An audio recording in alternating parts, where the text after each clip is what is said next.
Olá, estudantes! Tudo bem? Sejam bem-vindos. Arrasta a poltrona ou a sua cadeira, se acomode no seu cantinho preferido que vai começar a sua aula de História aqui no Dever em Casa, na TV. Eu sou o Gabriel Jesus, professor de História, e essa aula é para o 7º ano dos anos finais do ensino fundamental. Na aula de hoje, vamos compreender a estrutura do processo mercantilista. Mas antes, vou passar algumas informações para vocês que estão nos assistindo. Esta aula é para as turmas do 7º ano dos anos finais do ensino fundamental. E hoje trabalharemos com a seguinte habilidade da BNCC: discutir as razões da passagem do mercantilismo para o capitalismo. E tem como objetivo compreender a estrutura do processo mercantilista para o capitalismo. Que tal começar a aula registrando a sua presença? Aponte o celular para esse QR Code que aparece na sua TV, para eu saber que você participou da nossa aula. A sua interação é muito importante, combinado? E aí, pessoal, hoje vamos falar sobre mercantilismo e capitalismo. Eu não tenho dúvida que essa aula vai agregar muito ao seu conhecimento. E para o nosso ponto inicial, deixa eu te fazer uma pergunta. Você sabe o que é economia? Economia é o conjunto de atividades desenvolvida pelos homens visando a produção, distribuição e o consumo de bens e serviços necessários à sobrevivência e à qualidade de vida. Toda sociedade tem um tipo de organização econômica, independente do momento que ela viveu. Atualmente, aqui no Brasil, nós vivemos um sistema econômico chamado capitalismo. Mas esse capitalismo que existe hoje é diferente do capitalismo que surgiu no século XVI. Apesar de ambos terem semelhança, mas vamos por parte. O que significa capitalismo? O capitalismo é um sistema econômico que visa ao lucro e à acumulação das riquezas e está baseado na propriedade privada dos meios de produção. Então fica ligado que vamos falar bastante sobre o capitalismo. Já o mercantilismo significa conjunto de ideias e práticas econômicas desenvolvidas na Europa no século XV. Então fica ligadinho também. E para entender melhor a transição do mercantilismo para o capitalismo, vamos voltar lá na era feudal, dessa galera aqui, ó. Lembre-se que o feudalismo foi um modelo econômico, político, social e cultural que era baseada na posse da terra, dos feudos, que vigorou na Europa ocidental a partir do século V. A sociedade feudal era linear, marcada pela imobilidade social. Não existia crescimento. Nasceu pobre, sempre pobre. Nasceu nobre, sempre nobre. Nesse período, a Igreja Católica era uma instituição muito poderosa que regia a vida das pessoas. Com o passar do tempo, ela foi perdendo seus fiéis, sobretudo pelas novas descobertas que foram ocorrendo no campo da ciência. O sistema feudal entrou em uma profunda crise no século XIV, em razão de fatores como a ascensão da burguesia nas cidades medievais, que passaram a ter uma intensa movimentação comercial nesse período. Então nós temos aqui algumas características: a crise no campo, as revoltas camponesas, peste negras e entre outros. Essa crise forçou tanto os senhores feudais quanto os burgueses, que estavam em ascensão, a traçarem estratégias de desenvolvimento de suas estruturas econômicas. Ainda nesse contexto de crise feudal, a burguesia viu no mercantilismo uma ponte entre a crise e o capitalismo. Mas, professor, na prática, o que é mercantilismo?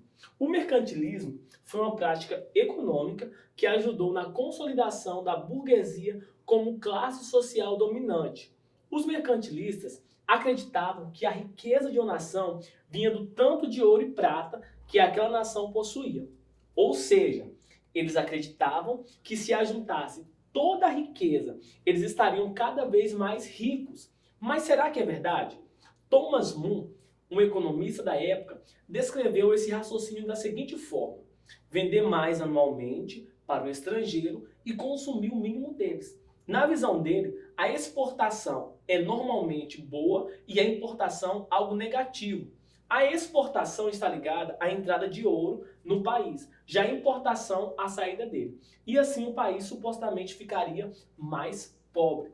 Então, qual era o pensamento da época? Vender mais anualmente para o estrangeiro e consumir o mínimo deles em valor.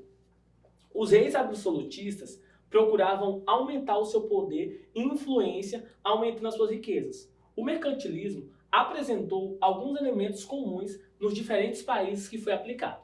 O poder centralizado na figura do rei, de forma absoluta, explica a busca incansável por metais preciosos, a partir de grandes navegações comerciais e conquistas marítimas. As grandes navegações foram o processo de exploração do Oceano Atlântico realizado pioneiramente por Portugal, seguido por outros países europeus ao longo do século XVI.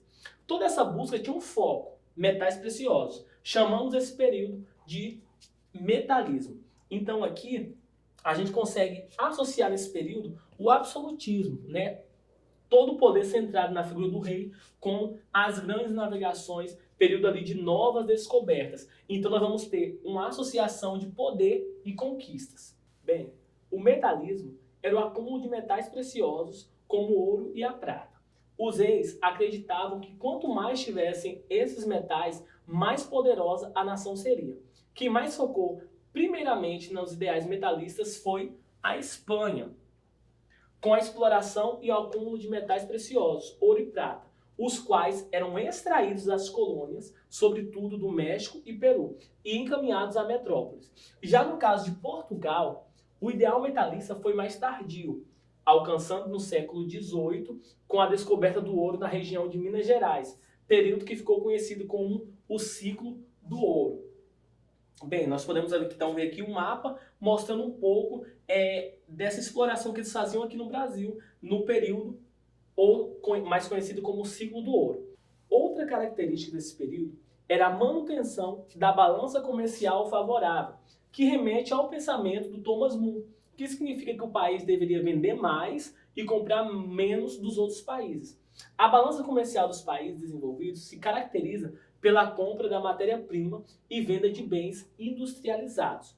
Por terem mais conhecimentos tecnológicos e científicos, os países desenvolvidos quase sempre têm a balança comercial positiva. Mas vamos trocar isso por miúdos. Como, por exemplo, digamos que você tem uma renda mensal de R$1.000 e você gasta todo o seu dinheiro com tênis. Você terá uma balança comercial negativa. Porém, se você vender os tênis que não usa mais, você passa a ganhar dinheiro e ter uma balança comercial positiva. Então, qual é o grande lance aqui? Se você exporta mais e importa menos, a sua balança comercial está positiva.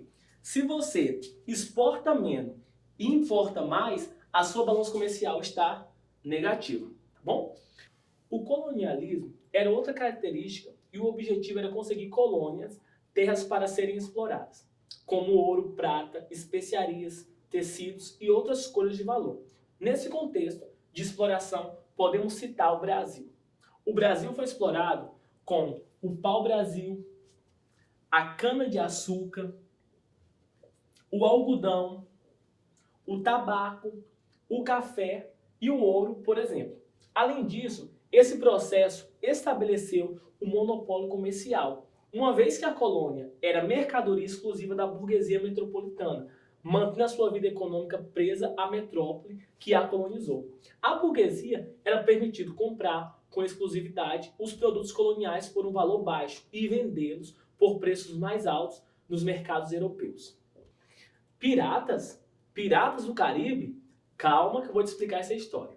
A história dos piratas é tão antiga quanto a própria navegação.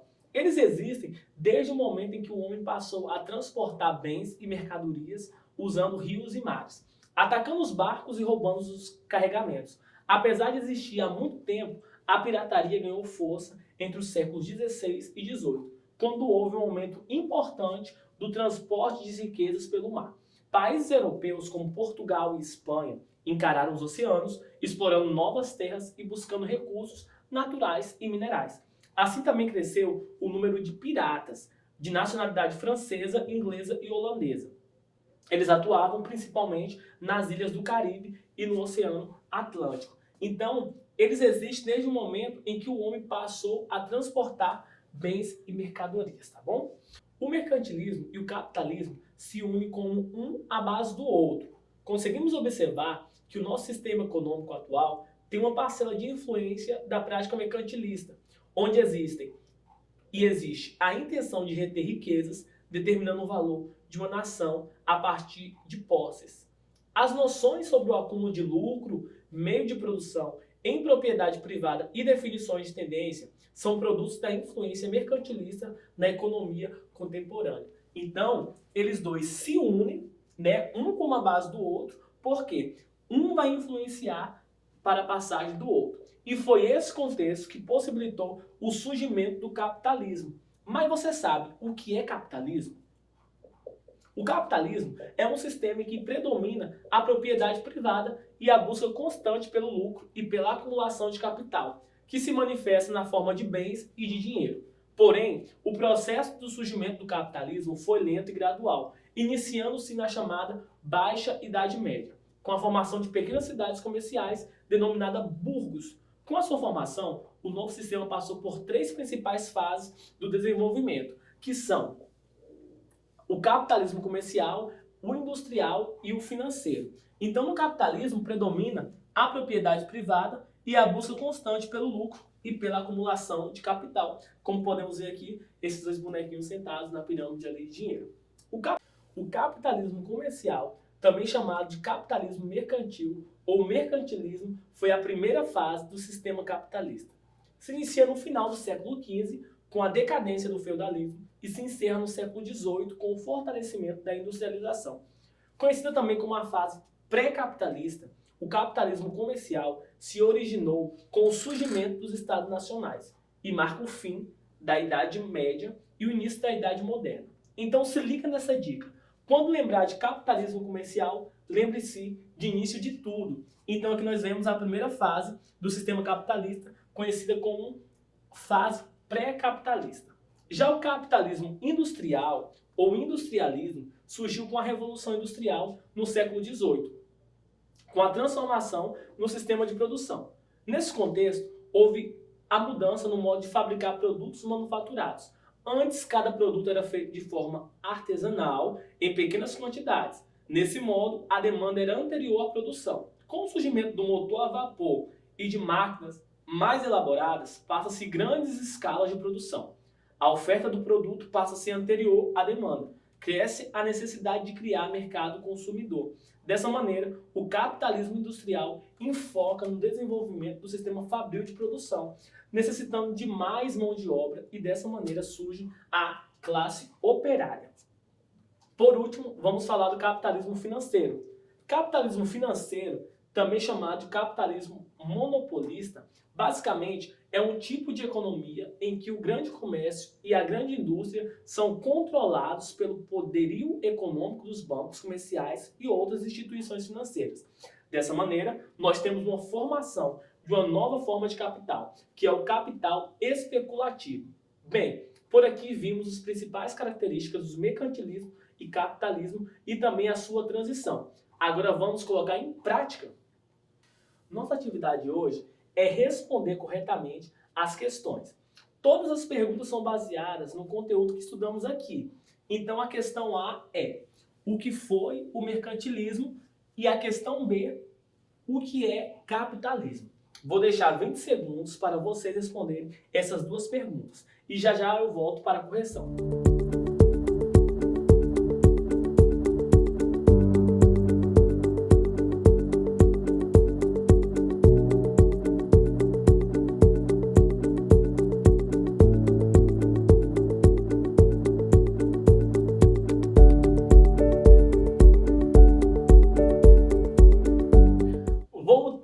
Vamos para a correção da primeira pergunta. O que foi o mercantilismo? O mercantilismo foi uma prática econômica que ajudou na consolidação da burguesia como classe social dominante. Então esse conteúdo aqui nós vimos ao decorrer da nossa aula. Acertou aí? Então vamos para a segunda questão. O que é o capitalismo? A resposta é: o capitalismo é um sistema em que predomina a propriedade privada e a busca constante pelo lucro e pela acumulação de capital que se manifesta na forma de bens e dinheiro. Espero que você tenha acertado todas as respostas. Compartilhe todo o seu conhecimento com amigos e familiares. Acabamos de concluir nossas correções. Vamos relembrar o que nós aprendemos hoje? Na aula de hoje, nós aprendemos sobre o sistema feudal e suas características. Aprendemos sobre a transição do feudalismo para o mercantilismo. Vimos as principais características do mercantilismo na sua época. Aprendemos sobre a passagem do mercantilismo para o capitalismo. Falamos também das 3 fases principais do capitalismo, que são o capitalismo comercial, o industrial e o financeiro. Agora é com vocês. Faça um breve resumo do que é mercantilismo e capitalismo. Compartilhe comigo através desse QR Code que irei corrigir com muito carinho. Combinado? Espero que você tenha gostado da nossa aula. Até o próximo encontro. Não deixe de compartilhar seus conhecimentos e de nos seguir nas redes sociais. E lembre-se que mesmo distante, estamos juntos. Tchau!